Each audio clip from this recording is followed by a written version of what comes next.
బంతి పువ్వును ఇంటి ముందర తోరణాలుగా కడతాం, కానీ దేవుని పాదాల దగ్గర ఎందుకుంచరో తెలుసా? దీని వెనుక ఉన్న ఆశ్చర్యకరమైన కారణమేంటంటే, శాస్త్రాల ప్రకారం దేవుడికి సుగంధం అంటే మంచి సువాసన ఇచ్చే పూలు ఇష్టం. కానీ బంతి పువ్వుకు ఉండే సువాసనను ఉగ్ర గంధం అంటారు. అంటే ఇది గాఢమైన కొంత ఘాటైన సువాసనను కలిగి ఉంటుంది.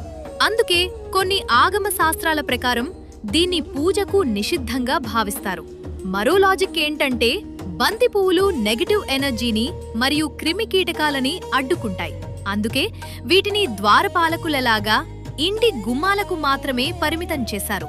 పూజగది లోపల సాత్వికమైన శక్తి పెరగటానికి ప్రశాంతమైన సువాసన ఇచ్చే పూలనే వాడతారు.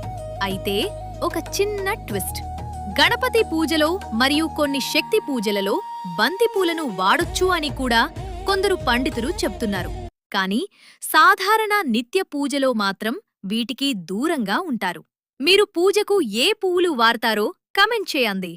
మరిన్ని ఇంట్రెస్టింగ్ విషయాల కోసం సబ్స్క్రైబ్ చేసుకోండి.